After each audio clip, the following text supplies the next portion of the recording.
काल से ही महिलाएं जो हैं वो संतों की जो परंपरा है वो इस देश की धाती रही है और महिलाओं ने संत परंपरा में भी उतना ही अनुशासन और भक्ति से इस परंपरा को आगे बढ़ाया है। आज हम सबके बीच में निरंजनी अखाड़े की महामंडलेश्वर मंजू गिरी जी मौजूद हैं। महिलाओं का संत साथ ही साथ परंपरा में कितना योगदान है और कैसे भक्ति और इस परंपरा को आगे बढ़ाया है, आइए हम उन्हीं से जानते हैं। मंजू गिरी जी, आपका इंडिया न्यूज़ के मंच पर बहुत बहुत स्वागत है। प्लीज माइक ले लें।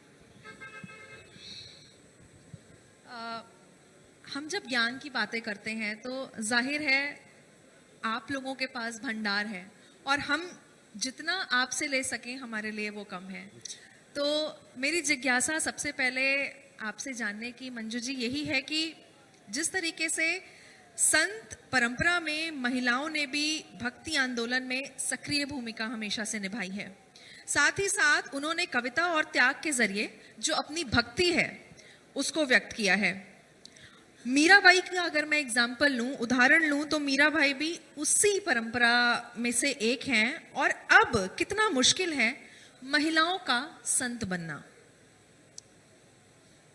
मैं पहले इस मंच को धन्यवाद करना चाहूँगी। सभी अखाड़े जितने साधु संत हैं सभी को धन्यवाद करना चाहूँगी और देश के प्रधानमंत्री योगी जी और मोदी जी, सीएम योगी और मोदी जी को बहुत बहुत धन्यवाद करना चाहूँ। हमारे योगी जी ने ऐसी व्यवस्था की है और महाकुंभ का आयोजन किया है, बहुत अच्छी व्यवस्था है।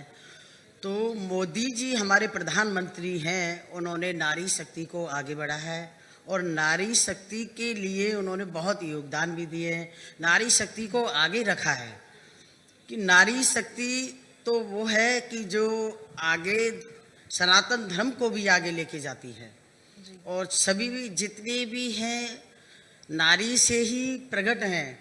अगर नारी है तो सब कुछ है, नारी नहीं तो कुछ नहीं है। तो नारी तो एक वो शक्ति है। नारी साधु समाज में नारी का बहुत बड़ा योगदान है, क्योंकि नारी होती है तभी नारा होता है। बिल्कुल। तो इसलिए मैं सभी को साधु संत हमारे जितने भी अखाड़े हमारे 13 अखाड़े हैं उनको बहुत धन्यवाद को देना चाहूँगी कि उन्होंने नारियों का सम्मान किया है और नारी आगे आई हैं और नारी एक देश को, एक सनातन धर्म को आगे ले जाने के लिए वो पर्याप्त है। बिल्कुल। देखिए, क्योंकि मंजू जी आप खुद भी अखाड़ा परंपरा से जुड़ी हैं और क्या महिलाओं के जो स्वतंत्र अखाड़े हैं वो अभी भी अस्तित्व में हैं, आपको लग रहा है? महिलाएं तो जब भी सुरक्षित तो आज भी सुरक्षित हैं और सब महिलाएं तो अपने आप को क्या सभी को सुरक्षित रखती हैं। महिलाओं की तो परंपरा यही है कि खुद स्वस्थ रहे, अच्छे को सुरक्षित रखें। तो महिलाओं को तो कार्य है आगे ले जाना। जी। साथ ही साथ एक सवाल और भी है मेरा आपसे कि ये भी एक जिज्ञासा थी मेरी जानने की कि नागा परंपरा की अगर बात की जाए तो नागा परंपरा में क्या अगर मैं महिला साध्वी की बात करूं तो क्या वो होती हैं, कैसे वो साध्वी बनती हैं और क्या क्या उन्हें त्यागना पड़ता है, और साथ ही साथ सार्वजनिक तौर पर जिस तरीके से वो दिखती नहीं है तो इनका अपना अलग एक रहस्य होता है। जो नागा साध्वी होती हैं वो उनकी मन की इच्छा है, क्योंकि वो प्रभु से प्रेम करती हैं तो वो अपनी शक्ति से ही उसको अपने धारण करती हैं कि हम नागा साधु बने। जो हमारे नागा साधु हैं वो हमारी एक जैसे सेना है हमारी, ऐसे वो सेना है जी। और अगर नारी को बोला जाए तो नारी भी हमारी सेना है। जैसे एक पुलिस कर्मी होते हैं, एक जितने आईएएस होते हैं, जितने भी हैं वो जैसे सभी के सुरक्षा में होते हैं, ऐसे ये महिला हमारी सुरक्षा में होती है जी। क्योंकि देखिए, जैसे अगर मैं सन्यासी जीवन की बात करूं तो सन्यासी का जो जीवन है वो जीने वाली महिला साधु भी क्या पुरुष की तरह ही उन्हें भी जनेऊ पहनना पड़ता है, वो भी जनेऊ पहनती हैं, और ये जनेऊ उन्हें कहाँ से मिलता है? देखो, महिलाएं अगर इसमें जनेऊ पहनती है, महिलाएं जनेऊ नहीं पहनती हैं। जी। और महिलाओं का जनेऊ ये वस्त्र हैं उनके, अच्छा। तो उनका यही वस्त्र है, तो इसी को धारण करती हैं। जी जी। अच्छी परंपरा को धारण करती है, अच्छे विचार को धारण करती है, आगे बढ़ाने के लिए महिलाओं को शक्ति देती हैं। क्योंकि साधु महिलाएं बनकर के ये नहीं होती कि वो साधु हो गई, जी। पूरा देश उनका परिवार है बिल्कुल। और पूरा देश के बच्चे उनके बच्चे हैं, भाई बहन सभी उनके हैं। तो मार्ग यही होता है कि नारी तो नारी शक्ति है। जी। मैं अगर माई बाड़े की बात करूं तो इस बार उसका भी वो भी बन रहा है, साथ ही साथ कितनी महिलाएं संत उसमें आई हैं? ऐसे तो नहीं बोल सकते, ऐसे तो पता है सारी महिलाएं कहीं से भी है, सारे देश से हैं जी। पूरे। तो महिलाएं तो काफ़ी इसमें रहती हैं, तो अब महिलाओं को तो नहीं कह सकते, उनकी मर्जी होती है। जी जी जी। तो सारी महिलाएं जैसे एकत्र तो होती हैं, तो महिलाएं तो संगठन होता है, महिलाओं का संगठन होता है, तो संगठन को आगे बढ़ाने के लिए सभी महिलाओं को एकत्रित किया जाता है और महिला शक्ति बनती है फिर जी। संगठन करके। जिस तरीके से देखिए, आप भी बहुत ही बारीकी से जुड़ी हुई हैं, आपने भी इस पूरे, अगर मैं संगम की बात करूं, संगम नगरी की बात करूं, यहाँ की आबो हवा की बात करूं, बड़ा ही बारीकी से इसको समझा है। और इस बार का भी ये जो संगम है, इस बार का भी ये जो कुंभ नगरी है, ये एक ऐसा ऐतिहासिक इवेंट होने जा रहा है जो इतिहास के पन्नों में ज़रूर कहीं ना कहीं लिखा जाएगा। और सरकार हर वो कोशिश कर रही है इसको भव्य और दिव्य बनाने की।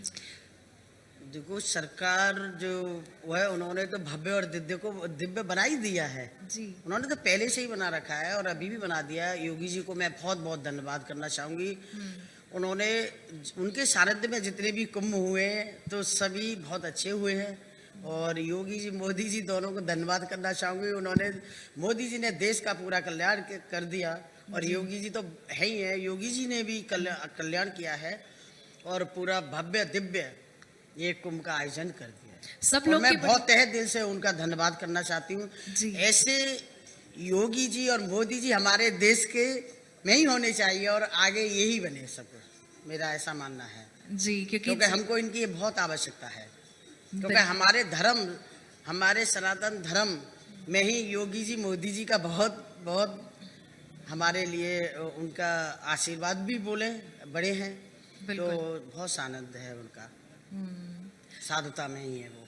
जी, क्योंकि हम भी जब प्रयागराज की नगरी में प्रवेश कर रहे थे, हमने देखा था लोगों में, चाहे वो साधु संत हों, महिलाएं हों, बच्चे बूढ़े हों, एक उत्सुकता बहुत बड़ी थी। क्योंकि इसका जो एक बातचीत का दौर होता है, वो चाहे मैं हर जगह बात करूं तो गाथाएं हमेशा से शुरू हो गई थी कि हम महाकुंभ चलेंगे, क्योंकि इसका इंतज़ार बहुत समय से लोग करते हैं। और जैसे ही प्रवेश करते हैं, एक ताजगी अपने अंदर जो समाती है, वो हर एक शख्स जो खुद उसका अनुभव करता है, मंजू जी, वो फील कर सकता है। और ये हमने सुना था, लेकिन जब हमने भी प्रवेश किया, उसे वास्तविक तौर से समझा कि एक जो पॉजिटिविटी है वो शरीर में वाकई यहाँ पर महसूस होती है। और आबो हवा की अगर मैं बात करूँ तो पूरी जगमगा गई है। और कल भी जिस तरीके से हम प्रवेश कर रहे थे, मुझे लग रहा है प्रयागराज में रात नहीं होती है।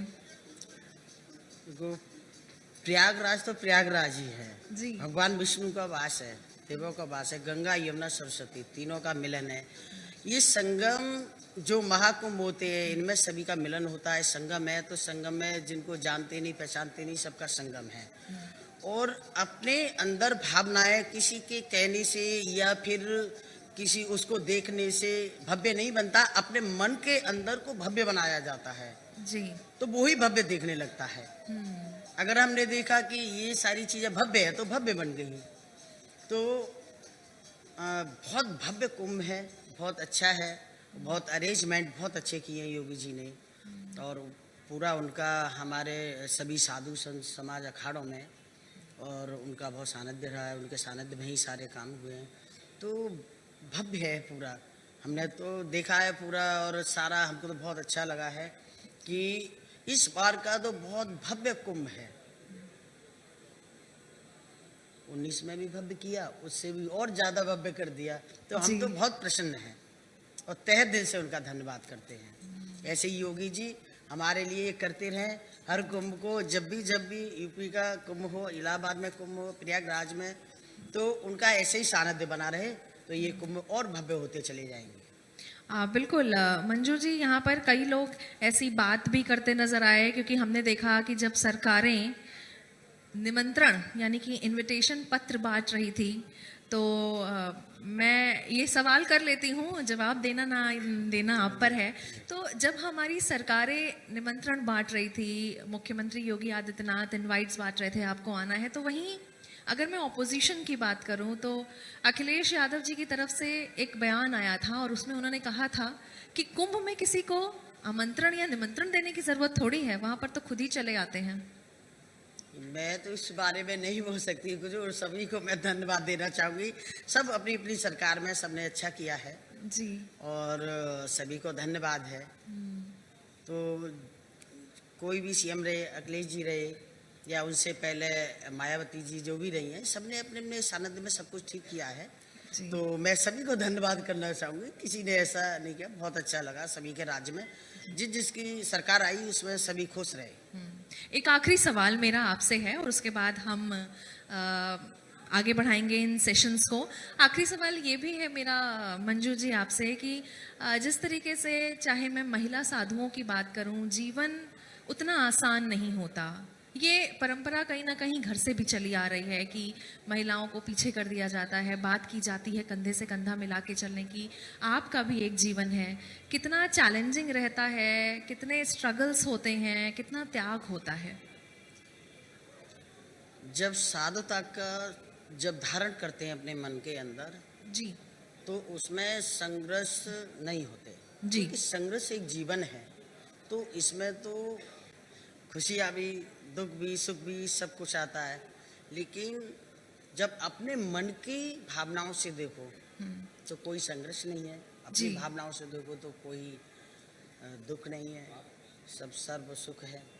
और मन की भावनाएं और हमारे आंखों से, हमारे इससे बयान होता है कि सब कुछ ठीक है, सर्वश्रेष्ठ है। जी। और यही कामना करती हूँ कि सभी नारी शक्ति को आगे आना चाहिए, चाहे वो साधुता हो।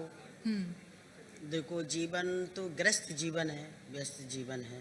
तो ग्रस्त की जितनी भी महिलाएं, मैं उनसे निवेदन करना चाहूँगी कि वो आगे बढ़ें, आगे आएँ, अपने संगठन को आगे बढ़ाएं। और महिला शक्ति जो है, नारी शक्ति, जो हमारी नारी शक्ति है, जो मतलब आगे लेकर के जाती हैं। जी। जी। जो बोलते हैं कि नारी का हाथ होता है, घर गृहस्थी में नारी का हाथ होता है, तो नारी तो सब रात है, माँ है, वो तो जगत जननी है नारी तो। बिल्कुल।